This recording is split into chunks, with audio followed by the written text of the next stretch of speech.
नमस्ते। आप सभी को राधे राधे। आप सभी का मेरे ब्लॉग में स्वागत है दोस्तों। ये जो ब्लॉग मैं लेकर आई हूँ वो है रक्षाबंधन स्पेशल।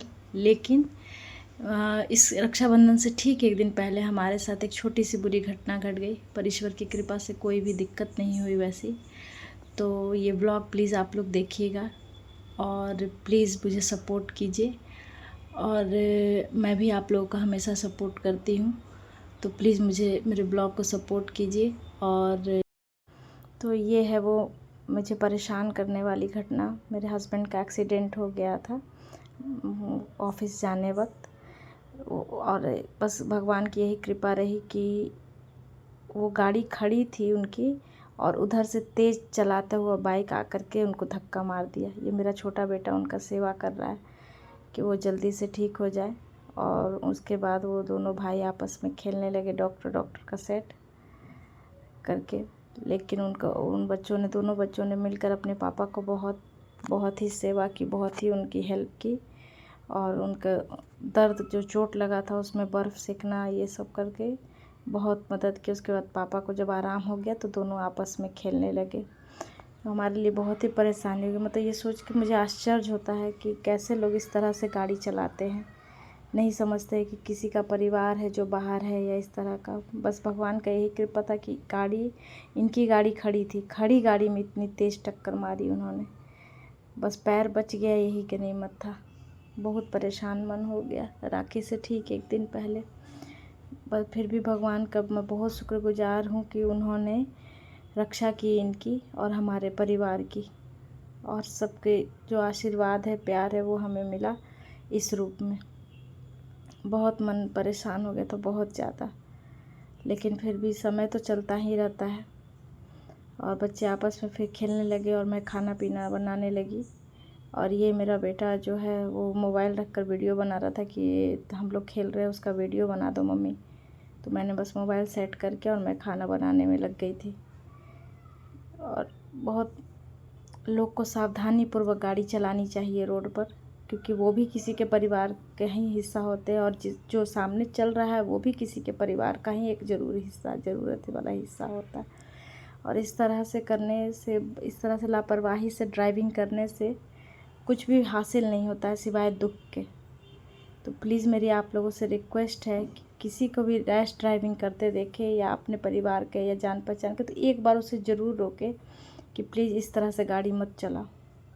न खुद के लिए अच्छा है, न दूसरों के लिए अच्छा है।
और अब ये रक्षाबंधन के दिन का ब्लॉग है।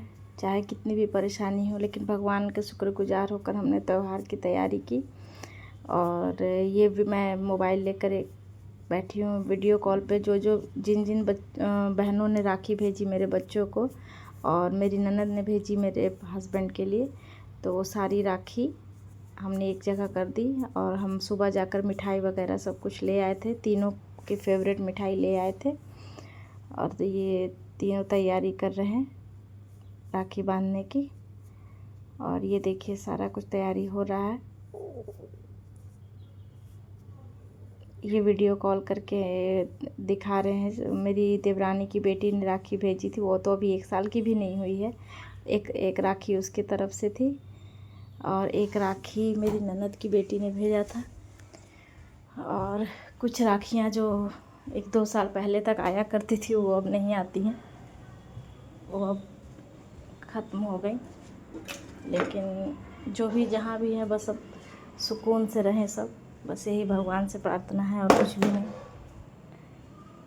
तो ये हम लोगों ने मस्ती की, बहुत अच्छे से हमने रक्षाबंधन ये किया। मैंने इसमें म्यूट कर दिया क्योंकि मैंने उन लोगों को सुनाने के लिए ओरिजिनल वॉइस म्यूट इसलिए किया क्योंकि उसमें मैंने ये राखी से रिलेटेड गाना मैंने स्पीकर में चला रखा था, तो उससे कॉपीराइट आ जाएगा, इस वजह से मैंने वो हटा दिया है। और मेरी ननद और मेरी देवरानी को मैंने कॉन्फ्रेंस कॉल पे जोड़ लिया और वो दोनों अपना देख रही थी राखी बांधते हुए, क्योंकि मेरी ननद तब तक भूखी थी जब तक कि भाइयों ने राखी बांध नहीं ली। वो खास करके इसलिए भी भूखी थी क्योंकि एक दिन पहले ही भाई का एक्सीडेंट हो चुका था। तो ऐसे तो वो हर साल लिए रहती, लेकिन इस साल वो कुछ ज़्यादा ही टेंशन में थी कि ऐसा हो गया तो बिल्कुल ही नहीं खाएंगे। वो उनको फ़ोन भी की थोड़ी देर पहले कि भाभी अगर भैया राखी बांध लिया है तो फिर हम लोग खाना खाएंगे। तो इसलिए मैंने इन्हें कहा कि अब जल्दी से बांध दीजिए, क्योंकि वो भूखी बैठी हुई हैं आपके लिए। तो ये राखी ये लोग बांध रहे हैं, सारी तैयारी कर रहे हैं। और बच्चे बदमाशी भी बहुत बीच बीच में करते, इसलिए भी चीज़ों में देरी हो जाती है। तो ये है हमारा रक्षाबंधन, और ये यही है कि सारे जो तकलीफ़ है, दुख है, उन सब चीज़ों को छोड़कर आपको आगे बढ़ के त्यौहार को मनाना पड़ता है। नहीं तो समय जो है वो रुकता नहीं है। अगर हम नहीं भी खुशी से मनाएंगे तो भी कोई चीज़ रुकी नहीं रहेगी। रक्षाबंधन ख़त्म हो जाएगा, फिर अगला दिन आ जाएगा। तो इसलिए हमें अपने दुखों को परे रखते हुए रक्षाबंधन मनाना है, और हमने मनाया भी, ताकि बच्चों का उत्साह त्यौहार के प्रति बना रहे। वो हमसे सीखते हैं कि परेशानी में भी हम कैसे अपने आप को आगे लाते हैं, और फिर उसके बाद दोबारा से जीवन को जीने का कोशिश करते हैं। तो यही चीज़ मैं इस वीडियो के माध्यम से आप लोगों को भी दिखाना चाह रही हूँ कि एक दिन पहले तक हम लोग बहुत परेशान थे, और फिर जब त्यौहार आया तो हम फिर उसके रंग में रंग गए। तो प्लीज़ आप लोग ये ब्लॉग देखिएगा, और प्लीज़ आप लोग मेरे चैनल को सपोर्ट कीजिएगा। और जो भी नए लोगों के पास अगर ये वीडियो पहुंचती है तो प्लीज़ चैनल को सब्सक्राइब कीजिएगा। Thank you.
my best single came out and felt so great.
Where do we go? Where do we go?